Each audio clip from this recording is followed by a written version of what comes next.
우리는 기독교인입니다. 네, 우리는 기독교인으로 살아갑니다. 근데 우리가 기독교인으로 살아갈 수 있는 삶의 모든 가능성과 출발점은 죄사함에 있습니다. 네. 루터의 말대로 우리는 용서받은 죄인들입니다. 네. 우리가 죄인이라는 인식과 우리가 용서받았다는 이 사실은 은혜를 설명할 수 있는 유일한 조건입니다. 우리가 죄인이라는 사실과 용서받았다는 사실을 알지 못하면 우리는 기독교가 말하는 은혜를 도무지 이해할 수가 없습니다. 우리는 죄인입니다. 우리는 죄인입니다. 용서받은 죄인들이죠. 용서. 오늘은 용서에 관하여 하나님의 말씀을 좀 전하려고 하는데 여러분들은 용서하십니까? 용서를 베풀고 사시나요? 네, 옆에 있는 분에게 물어봐야 될 것 같은데요. 네, 세계적인 독일 신학자, 희망의 신학자라고 말하는 위르겐 모울트만이라는 신학자가 있습니다. 아직 살아계신데 이분이 2차 세계대전이 막바지에 다다랐을 때 독일군으로 전쟁에 참여했다가 그 영국 연합군의 포로로 잡혀서 수용소에 갇히게 됩니다. 그곳에 포로 수용소에 그가 5년 동안 있으면서 그는 심각한 질병에 시달렸는데 5년 동안 자기 자신을 노려보고 있는 죽은 동료들의 창백하게 굳은 표정들을 보아야 했고 생생하게 들리는 비명소리를 들어야 했다고 해요. 5년 동안 그 무서운 질병과 싸웠다고 합니다. 그런데 그를 더 큰 절망과 슬픔에 빠지게 했던 것은 스코틀랜드 수용소에 있을 때 전시되어 있는 사진들이었다고 해요. 그 사진들 밑에 아무런 설명이나 제목들도 없이 진열된 사진들이었는데 몰트만은 그 사진들에서 독일의 큰 도시 하나를 가득 채울 만큼 많은 유대인들의 시체 더미들을 보았습니다. 아우슈비츠 그 외에 다른 집단 수용소들에 그 수 없는 유대인 죽은 시신들이 쌓여 있다는 것을 알았어요. 그 사진을 보고 함께 있던 독일 군인들, 독일군 포로들은 절규하고 절망했습니다. 그들은 나라와 민족을 위해 자신들이 싸우는 줄 알았는데 자신들이 아우슈비츠와 그 집단 수용소의 그런 살인광들을 위하여 젊은이들이 목숨을 바치고 있었다는 사실 때문에 절규하고 절망했습니다. 그때까지 몰트만은 신앙이 그렇게 독실하지 않은 그냥 날 때부터 루터교 신자, 그냥 의협심 강한 젊은 청년이었는데 그런 그가 오늘날은 세계에서 가장 위대한 희망을 노래하는 신학자가 되었습니다. 그의 인생이 용서를 노래하고 희망을 노래할 수 있는 그 인생의 전환점에는 정말 큰 기적 같은 경험이 있었습니다. 그것은 다름 아니라 용서였습니다. 용서. 그가 스코틀랜드 포로 수용소에 있을 때 독일군들은 영국군, 특히 스코틀랜드 군인들에게는 그 사람들에게는 적군이었죠. 그런데 그가 스코틀랜드 포로 수용소에 있을 때 그곳의 이 광부들과 그 가족들은 그들의 적군인 독일군 포로들을 가족과 형제들을 대하듯 그렇게 따뜻한 사랑으로 환대하고 친절을 베풀었습니다. 몰트만은 그때를 회상하면서 자신들은 사람들에게 아무런 죄 용서에 대한 요구도 죄에 대한 고백도 하지 않았는데 이미 그들은 자신들은 용서를 경험하고 있었다. 그렇게 이야기합니다. 1947년 영국의 그 스와닉이라는 도시에서 국제 기독학생 SCM 총회가 열렸는데 그때 이 독일군 포로들도 초대받아서 참여하게 되었는데 그때 몰트만도 그 자리에 있었습니다. 그곳에서 몰트만은 사람들 앞에 자신의 그 수치스러움과 그 부끄러움, 그걸 견딜 수 없는 그런 치욕을 스스로 가지고 있었는데 마치 자신들이 아우슈비츠의 대량 학살의 전범이나 되는 것처럼 그런 수치심을 가지고 그 자리에 참여했습니다. 그런데 전 세계에서 모여든 그리스도의 이름으로 모인 모든 총회에 모인 사람들은 아군도 적군도 나라도 인종도 민족도 문제될 것이 없는 한 형제들로 서로를 부르고 모여 사랑의 교제를 나누었습니다. 함께 먹고 함께 마시고 함께 기도했습니다. 그 환대와 값없는 용서 때문에 몰트만은 그날 밤새 울었다고 합니다. 밤새. 그리고 또다시 지금 회상하기를 그때 비로소 나는 숨을 내쉬고 숨을 쉴 수 있고 다시 내가 한 인간이 되었음을 깨달았다. 그렇게 적고 있습니다. 용서. 사랑하는 여러분, 이 아름다운 미덕이 만들어낸 일들을 한번 보십시오. 용서가 만들어내는 기적들. 예수님이 가르치신 기도에서 우리를 위한 두 번째 간구를 예수님은 우리의 죄를 용서해 주십시오 하고 기도하도록 가르칩니다. 하나님, 우리의 죄를 용서해 주십시오.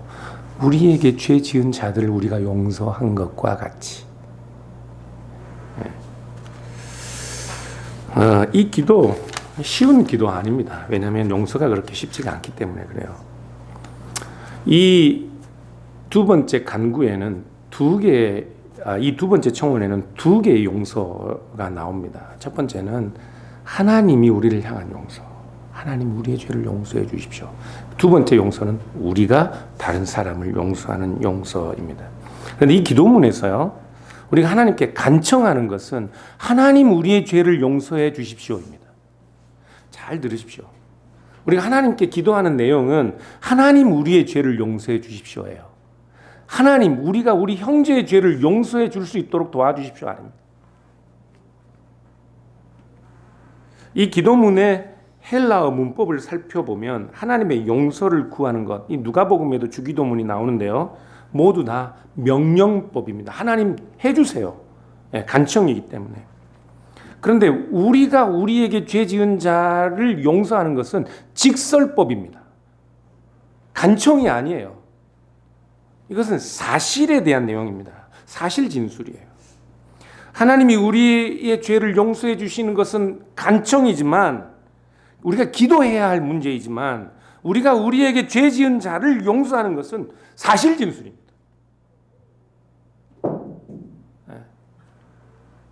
다른 사람의 죄를 용서하는 것은 기도해야 할 문제가 아니라 정말로 용서하기 위해 기도가 필요하겠지만, 오히려 지금 예수님의 주기도문은 하나님께 죄 용서를 구한 우리에게 당연한 사실, 당연한 현실, 당연히 전제되고 있는 것이 우리가 우리에게 죄 지은 자들을 용서한다는 것입니다. 그것은 간청의 문제가 아니라 사실의 문제입니다. 하나님은 우리를 오직 은혜로 용서하십니다. 값 없이, 어떤 조건도 없이 우리를 용서하셔요. 그런데요, 주기도문의 내용이나 또 그리고 마태복음 6장 14절 15절에 나오는 말씀을 보면 마치 우리가 다른 사람의 죄를 용서하는 것이 하나님이 우리의 죄를 용서하는 조건이나 되는 것처럼 그렇게 말씀하고 있어요. 주기도문도 하나님 우리의 죄를 용서해 주십시오. 우리가 우리에게 죄 지은 자를 용서한 것과 같이, 마치 조건처럼 그렇게 우리는 이해할 수 있어요. 마태복음 6장 14절 15절 말씀은 더 그렇게 보입니다. 너희가 사람의 잘못을 용서하면 너희 하늘아버지께서 너희 잘못을 용서하시려니와 너희가 사람의 잘못을 용서하지 아니하면 너희 아버지께서도 너희 잘못을 용서하지 아니하시리라. 우리가 다른 사람의 잘못을 용서하지 않으면 하나님이 우리의 죄를 용서하지 않는다는 말씀은 마치 우리가 다른 사람의 죄를 용서하는 것이 하나님으로부터 죄 용서를 받는 조건인 것처럼 말씀하고 있다고요. 그렇죠? 그런데 하나님의 죄 용서는 우리에게 어떤 조건을 제시하지 않습니다. 무조건적으로 먼저 용서하시는 거예요. 그렇다면 지금 예수님은 우리에게 무슨 말씀을 하고 계시는 걸까요? 지금 예수님은 우리가 하나님의 용서를 받기 위한 조건을 기계적으로 우리에게 설명하는 것이 아닙니다.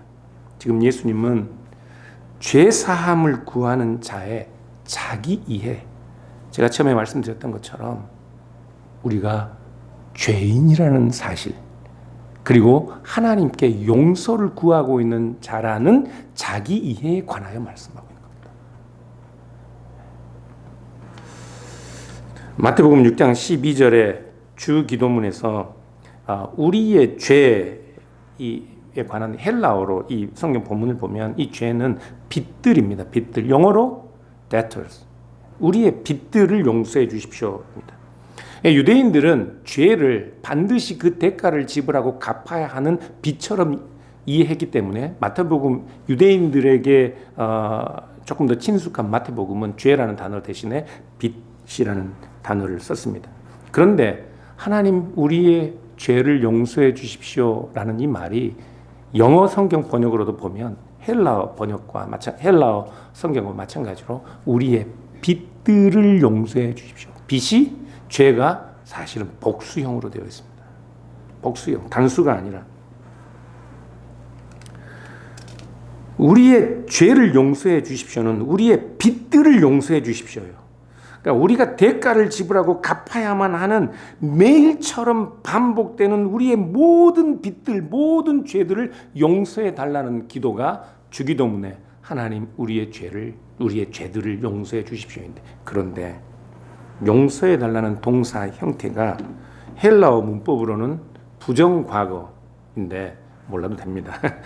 부정과거형의 명령법은 단번에 한순간에 완성되어야 하는 명령입니다. 그러니까 하나님 우리에게 무수한 매일처럼 반복되는 허다한 죄들이 있지만 이 모든 죄들을 다 단번에 용서해 주십시오. 부정과거는 그냥 완성되는 거예요. 용서하고 또 들춰내고 또 들춰내는 것이 아니라 그냥 그 모든 죄들을 이제 다 용서한 것처럼 단번에 다 없었던 것처럼 용서해 주십시오입니다. 매일매일 우리가 죄를 짓기 때문에 매일매일 하나님이 죄를 지을 때마다 용서해야 하는 것처럼 우리가 간구해야 하면 그 명령법은 부정과거 명령법이 아니라 현재 명령형으로 되어 있어야 돼요. 그러니까 하나님 우리가 죄를 지을 때마다 용서해 주십시오가 아니고 하나님 지금 우리는 매일처럼 매일매일 반복하여 죄를 짓고 앞으로도 계속 반복하여 죄를 짓겠지만 그러나 이 모든 죄들을 단번에 다 용서해 주십시오 라는 기도를 하고 있다. 어떻게 이런 기도를 할 수 있어요? 이런 용감한 기도를 어떻게 할 수 있나요? 여러분들 이런 용감한 기도 할 수 있겠어요? 이렇게 용감한 기도를 우리가 수없이 반복해서 짓는 모든 죄들을 단번에 용서해 달라고 간청하는 기도하는 사람이라면 그는 당연히 자기 자신이 얼마나 연약한지, 그래서 얼마나 쉽게 넘어지는지를 아는 사람입니다. 지금 하나님 앞에 회개의 기도를 하지만 여전히 나는 지금까지 그랬던 것처럼 앞으로도 계속해서 내 연약함 때문에 죄를 범할 것을 알고 그 모든 죄들을 하나님 제발 용서해 주십시오. 그렇게 자신의 연약함을 알고 기도하고 있는 거예요. 그는 하나님의 용서의 은혜 없이는 우리가 결코 반복되는 일상의 모든 하나님을 향한 대가를 지불해야 하는 그 죄와 빚더미에서 헤어날 길이 없다는 사실을 알고 있는 죄와 비참 가운데 있는 우리의 존재를 인식하고 있는 사람입니다. 이 사람이 하나님께 이런 자기 이해를 가지고 있는 사람이 하나님께 모든 죄를 용서해달라고 기도하는 사람이라면 그는 이미 우리에게 죄를 지은 자의 죄를 용서할 수 있어야 하는 겁니다. 이해 가시나요? 우리의 연약함을 알고 매일처럼 반복되는 우리의 죄를 하나님 앞에 용서해 주십시오. 그렇게 용감하게 모든 죄들을 다 싸잡아서 단 한 번에 다 용서해 달라고 기도하는 우리는 죄의 비참함과 우리의 연약함을 다 알고 있는 사람들이기 때문에 그렇게 기도하는데, 그렇게 기도하는 사람이라면 당연히 지금 그런 자기 이해를 가지고 있는 사람이라면 우리에게 죄 지은 자를 용서하지 않고서 어찌 그 기도를 드릴 수 있겠냐고요. 그렇지 않습니까? 그러니까 그것은 직설법이에요. 사실 진술이라고요. 그렇게 기도할 수 있는 사람은 그렇게 용서할 수 있는 사람입니다. 그런데 여러분, 용서한다는 것이 어찌 그리 쉽던가요? 쉽지 않죠. 우리는 다 누구마다 가슴에 우리 스스로 해결할 수 없는 응어리 같은 것들을 가지고 있죠. 우리 교회에 오셔서 맨날 하시는 말씀들이 그 용서할 수 없는 과거에 그 교회들에 있던 상처들 맨날 풀어놓는 게 그 과거에 흔해요. 제가 이 교회뿐만 아니라 다른 교회에 있을 때도 맨날 들었어요. 네, 교회에서 맨날 상처받고 용서할 수 없는 그 아픔들 이해합니다. 쉽지 않아요. 쉽지 않아요. 그런데요, 그런 이야기 들을 때 저는 상당히 죄스럽습니다. 왜냐하면 마치 저는 그런 사람들과 저는 특별하게 다를 것이 없는 사람인데 그런 이야기를 들으면 저는 특별한 사람이 되는 것처럼 그런 생각들이 들 때가 있어요. 저도 마찬가지예요. 그런 일이 저에게 안 생기고 그런 악한 상황들이 저에게 없기 때문에 피해갈 수 있는 것이지 저도 마찬가지입니다. 특별하지 않아요. 다른 사람들을 비난한다고 제가 의로운 사람이 되는 게 아닙니다. 그런데 우리는 용서가 쉽지 않아. 그래서 계속해서 우리의 마음속에 그런 것들이 남아있죠. 근데 실제로 기독교인들 중에도 이 용서를 남용하고 곡해하는 사람들이 있습니다. 아주 못되게 사용하는 사람들이 있어요. 형제의 분명한 악과 잘못을 보고도 그냥 못 본 채 덮어두는 것, 그건 용서 아닙니다. 어떤 잘못이 있고 반드시 수정해야만 그 사람이 더 나른 길로 더 생명을 얻고 하나님의 은혜를 부여하게 누릴 수 있다면 어떨 때는 가서 따끔하게 충고라도 할 수 있어야 합니다. 사랑으로. 예수님 마태복음 18장 15절 17절에 이렇게 말씀하셨어요. 내 형제가 죄를 범하거든 가서 너와 그 사람과만 상대하여 권고하라. 만일 들으면 내가 내 형제를 얻은 것이요 만일 듣지 않거든 한두 사람을 데리고 가서 두세 증인의 입으로 말마다 확증하게 하라. 만일 그들의 말도 듣지 않거든 교회의 말하고 교회의 말도 듣지 않거든 이방인과 세리와 같이 여기라. 이상하다. 형제를 용서하는 것, 지금 마태복음 18장 15절 17절의 말씀에 의하면 별로 어렵지 않아요. 3번만 참으면 돼요. 그렇죠? 3번을 설득해서 말 듣지 않으면 이방인처럼 세리처럼 죄인처럼 여기라고 말씀하고 있어요. 그런데 곧이어 나오는 마태복음 18장 21절 22절은 예수님이 전혀 다른 이야기를 하십니다. 베드로가 예수님에게 질문해요. 그때 베드로가 나와 이르되 주여 형제가 만일에 내게 죄를 범하면 몇 번이나 용서해야 합니까? 내가 한 7번쯤 용서해 주면 됩니까? 주님께서 무슨 말씀을 하셔요? 7번씩 70번이라도 용서하라. 아니 지금 예수님 왜 이렇게 앞뒤에 다른 말씀을 하시는 데는 이 도 같으신 분 같아. 그렇죠? 앞에서 형제가 범죄하면 3번만 참으라고 말씀하셨던 분이 그 다음에 베드로가 아니 형제가 내게 범죄하면 내가 몇 번 참아야 돼요? 베드로는 인심을 써서 7번 참으면 됩니까? 했는데 예수님은 7번씩 70번이라도 참으라고 해요. 이상하죠. 이상해요. 이 두 개의 범죄 사이에, 두 개의 악 사이에 어떤 차이가 있는 걸까요? 잘 살펴보시면, 여러분들이 잘 생각해 보시면 차이점이 있습니다. 3번 찾아가 권면해야 하는 범죄, 그 악에는 형제가 나에게에서 나에게가 빠져 있습니다. 어떤 형제가 범죄하면 그에게 3번 내가 가고 다른 사람을 데리고 가고 교회가 가서 권면해야 하는 죄가 있는가 하면 어떤 죄는 나에게 다른 형제가 범죄하고 해를 끼친 죄는 몇 번씩 7번을 70번씩이라도 용서해야 하는 죄가 되는 거죠.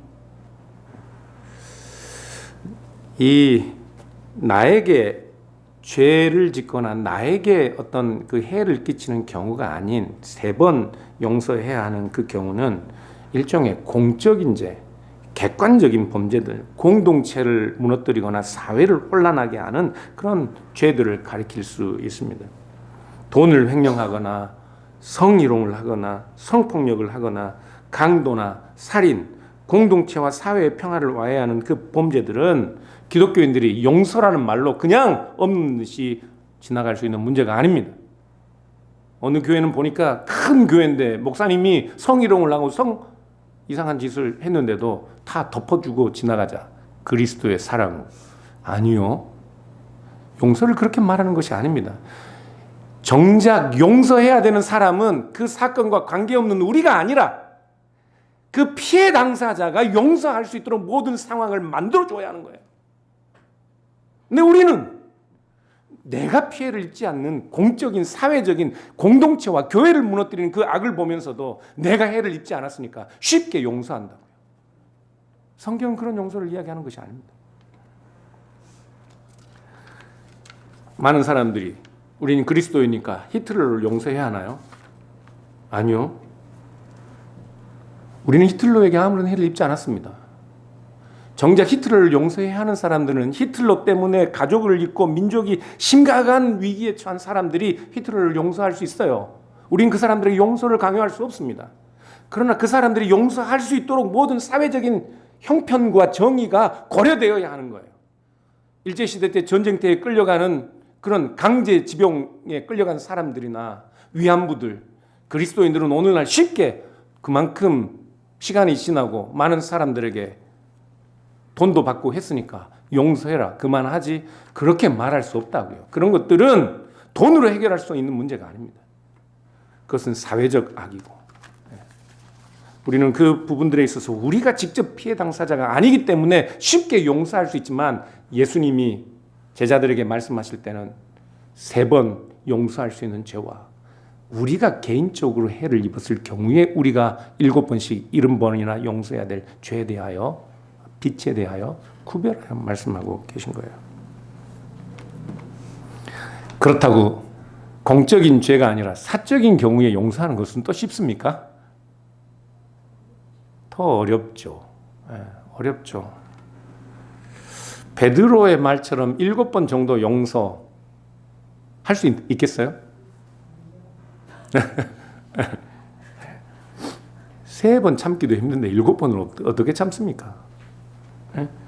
그리고 우리는 또 상대방에 따라서는 참는 것도 좀 경우가 다르잖아요. 내 자식은 아무리 잘못해도 다 참아주잖아요. 이놈이 무슨 짓을 하든. 그러나 부부 사이에는 어때요? 한 10번 참아줍니까? 아니요.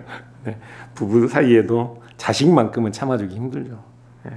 부모의 경우는 어떤가요?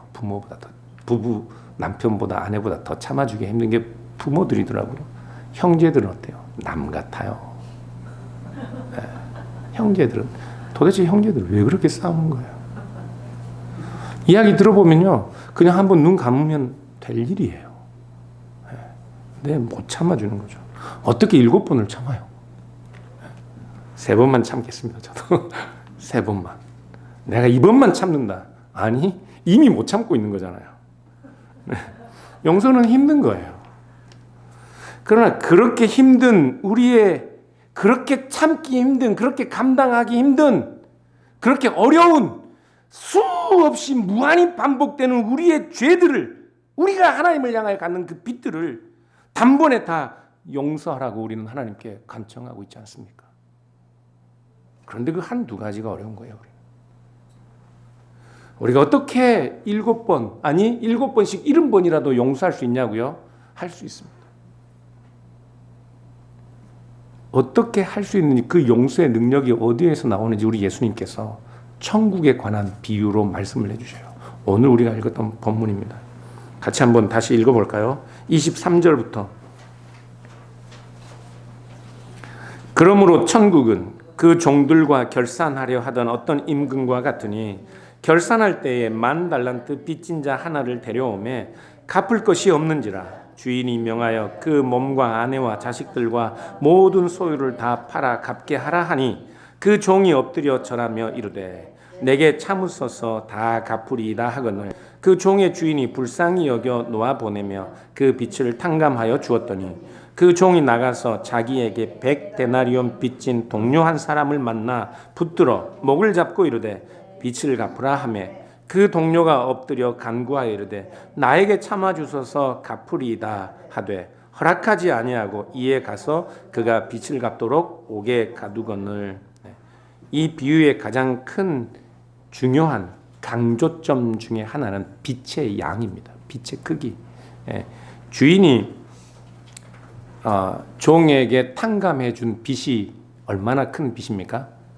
10,000달란트. 그런데 그 종이 나가서 자기에게 빚진 자에게 갚으라고 그를 옥에 가둔 빚의 양이 얼마입니까? 100데나리온. 100데나리온입니다. 그런데 예수님 당시에 한 달란트는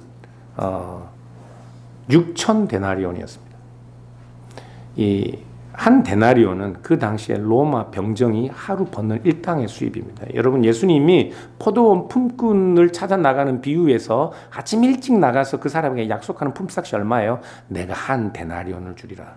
그런데 여러분, 그 당시에 한 데나리온도 벌기 힘들었습니다. 일용할 양식을 구해야 하는 시대였단 말이에요. 하루 나가서 한 데나리온을 벌 수 있으면 족합니다. 그런데 그걸 벌 기회가 그 당시 사람들에게 많지 않았어요. 그러니 한 달란트 6천 데나리온을 벌려면 20년 동안 안 먹고 안 쓰고 모아야, 뼈 빠지게 고생해서 모아야 한 달란트입니다. 만 달란트는 계산되시는 분 20만 년 동안 20만 년 동안 모아야 하는 돈이에요. 그 정도. 우리 교회는 그런 부자 없으시잖아요. 우리가 아무리 많이 가져도 그 빚을 갚을 수 있겠습니까?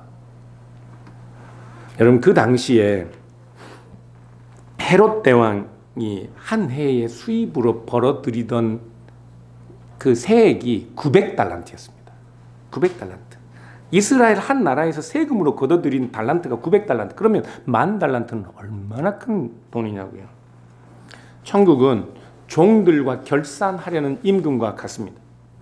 죄는 우리가 갚아야 될 빚과 같아서 하나님이 다스리시는 하나님의 통치 아래서는 그 죄를 다 계산하고 그 빚을 다 갚아야만 하는 그런 상황이에요. 그런데 만 달란트 빚진 자가 자기 자신도 팔고 자기 아내와 자식들, 자기의 모든 식솔들을 다 노예로 팔아도, 모든 가산을 다 팔아도 해결할 수 없는 그런 빚입니다. 그런데 그 종이 간청하자 왕은 그 종을 어떻게 해요? 불쌍히 여겨서 그 모든 빚을 탕감해 줍니다. 그것이 우리가 주기도문에서 하나님 우리의 죄를 용서해 주십시오에 대한 내용인 거예요. 우리의 힘으로는 해결할 수 없는, 계속해서 반복되는 모든 죄의 빚을 우리는 다 탕감해 달라고 청원하고 있는 것이고, 하나님은 그런 우리를 불쌍히 여기셔서 다 만 달란트에 해당하는 빚을 탕감해 주시는 거예요. 그런데 이 종이 나가서 자기에게 100데나리온 빚진 자를 잡아오게 가둡니다. 이런 못된 사람이 어디 있어요? 못됐죠? 고개 좀 끄덕여 보세요. 못됐죠? 우리 이야기예요.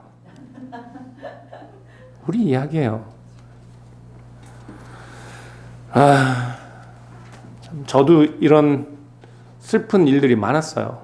어머니 돌아가시고, 여러분들 제가 가끔 그런 이야기 했지만 단순히 어머니가 돌아가신 슬픔뿐만이 아니었어요.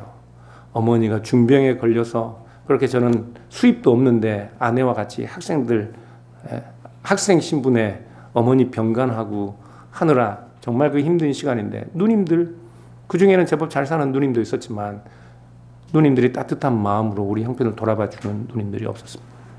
어머니 돌아가시고 누님들이 저주스러웠어요. 그래서 저는 어머니 돌아가신 것뿐만 아니라 누님들에게서 버림받은 것 같은 누님들이 원망스러워서 용서할 수가 없었어요. 그런데 어느 날 우리 누님들이 너무 불쌍했습니다. 어려서 시골 저 아래 섬에서 태어나 배움도 없이 어려서부터 식모살이하고, 우리 큰누님은 어려서부터 노를 젓고 물고기를 잡아야 했고 해녀로 살고, 그렇게 바득바득 살아가던 누님들의 그 아픈 인생을 돌아보니 누님들을 더 이상 원망할 수 없었습니다. 누님들을 원망하고 이해하지 못하는 제가 오히려 죄인이었어요. 우리 이야기입니다. 여러분, 우리 이야기예요. 남들 아픈 거 우리 잘 몰라요. 내 아픈 것만 알지. 남들 슬픈 거, 남들 억울한 거 잘 모른다고요. 헤아려 주지 않아요. 그런데 우리는 하나님께, 하나님 나 좀 봐주세요. 나 좀 헤아려 주세요. 나 힘들어요. 나 슬퍼요. 하잖아요. 네. 그래서 그 악한 종을 주인은 다시 불러들여서 이렇게 이야기합니다. 주인이 저를 불러다가 말하되 악한 종아 내가 빌기에 내가 내 빚을 전부 탕감하여 주었거늘 내가 너를 불쌍히 여김과 같이 너도 내 동료를 불쌍히 여김이 마땅치 아니하냐 하고 주인이 노하여 그 빚을 다 갚도록 저를 옥졸들에게 붙이니라. 너희가 각각 중심으로 형제를 용서하지 아니하면 내 천부께서도 너희에게 이와 같이 하시리라. 주님께서 우리에게 가르치신 주기도문의 내용도 이와 같습니다. 우리의 모든 빚, 우리의 빚의 모두 전부를 탕감해 달라고 우리는 기도하고 간청하고 있는 사람들이에요. 그런데 우리는 우리에게 해를 끼친 우리에게 죄를 범한 형제에게 한두 가지 빚을 갚지 않는다고 째려보고 눈빛으로 패고 말로 패고 속닥속닥거리고 저주하듯 그를 왕따시키는 우리의 모습들. 그런데 여러분 사실은 그 용서하지 못하는 것이 우리로 하여금 지옥을 살게 하고 있다는 사실을 여러분들이 알아야 합니다. 여러분들이 용서하기 전까지는 여러분들이 당한 그 트라우마와 그 아픔과 그 상처에서 여러분들이 그 지옥에서 벗어날 수가 없습니다. 용서해야만 여러분들도 그 아픔으로부터 자유함을 얻을 수가 있어요. 비유를 잘 보십시오. 용서하지 못하는 자는 결국 자기 자신도 구원하지 못하고 있습니다. 용서는 자기 자신을 구원하는 능력입니다. 제가 여러분들에게 용서하라고 해서 예수님이 용서하라고 해서 보기 싫은 사람하고 손잡고 웃으면서 계속 가라 이런 이야기 아닙니다. 곧 죽어도 보기 싫은 사람의 얼굴을 용서는 하지만 어떻게 다시 보고 다시 웃고 즐길 수 있어요? 그런데요, 우리가 그래서 그를 용서하지 못하면, 우리의 마음으로 그를 용서하지 못하면 우리의 마음과 생각 속에 늘 우리에게 해를 끼친 그 사람의 상처와 악이 남아 있어서, 그렇죠? 과거의 그 사건으로부터 결코 우리가 자유를 누리지 못하게 된다고요. 용서하지 않는 한 지옥을 벗어날 수 없게 됩니다. 어떻게 용서할 수 있냐고요? 어떻게 용서할 수 있어요? 여러분들의 기도를 보십시오. 여러분들이 지금 여러분들의 모든 죄를 탕감해 달라고 기도하고 있지 않습니까? 어떻게 용서할 수 있냐고요?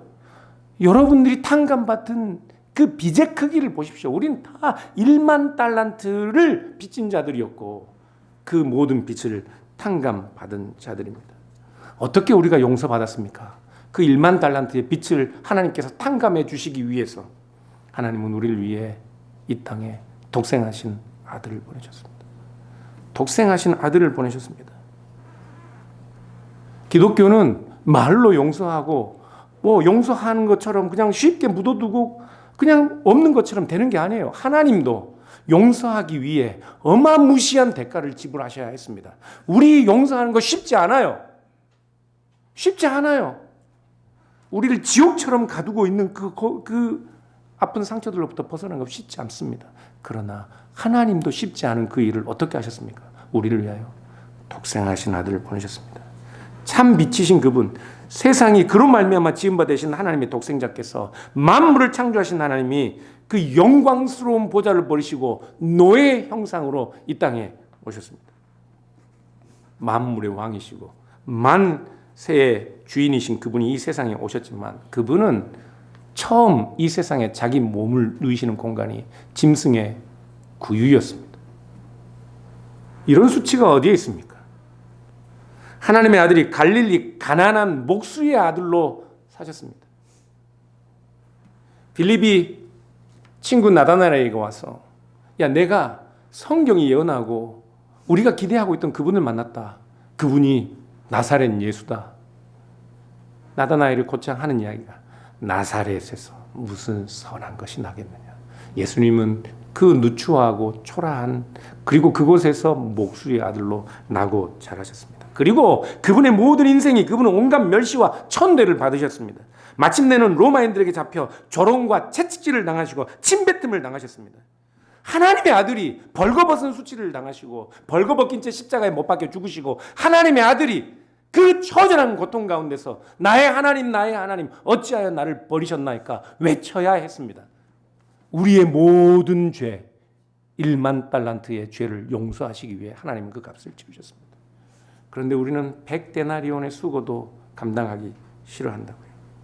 사랑하는 여러분, 1만 달란트의 은혜를 보십시오. 그럼 여러분들도 이 용서의 기적을 베푸실 수 있습니다. 그리고 여러분들도 정말 자유하실 수 있습니다. 여러분들도 자유하실 수 있습니다.